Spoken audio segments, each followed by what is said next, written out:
In this series, we're going to go over the ways you can practice at home if you don't have a partner and you don't have feedback and you're not in class.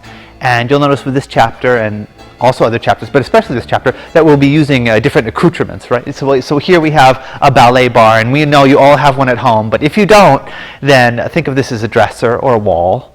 Imagine you have a wall at home, and this is a chair, and it really is a chair, and you'll have one of those at home. So starting with the followers, if you're doing front and back ochos, and this is a very brief reminder actually of what was said earlier, you can watch the chapter, and as you watch the chapter, you can do this with us, the front ocho chapter, and you can use, a counter or something, stepping forward, and then feel how your arms would work to help you pivot, because they would actually do the same with the leader.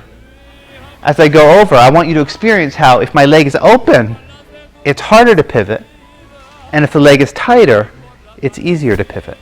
Right, so the experience you get pivoting at home with your kitchen counter is really very similar to the experience you get doing it with a leader, except leaders can make it sort of harder than the kitchen counter or easier depending on the leader.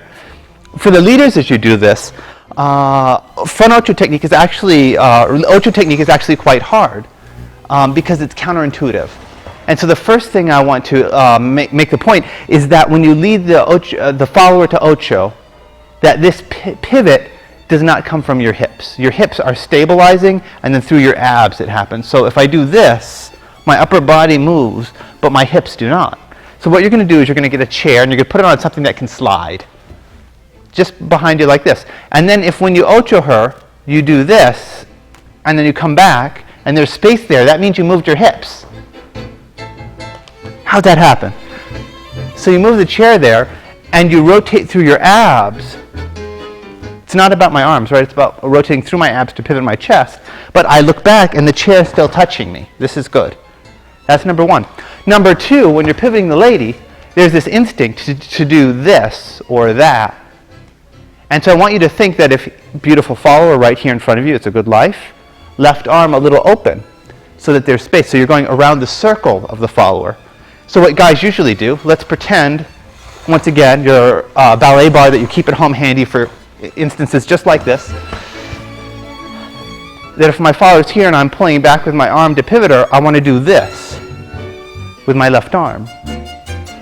And usually what guys do is this, right? They pull the arm in. And so the reason you use a wall or a dresser is so that as you go along the wall, you're forced to keep this left arm touching it, keeping it out. And the same thing is true of your right arm, but instead of letting it be out, you're going to pick something you're right next to. So with the right arm, as you pivot her, for example, to pivot this way or this way, wherever she is, I'll do this.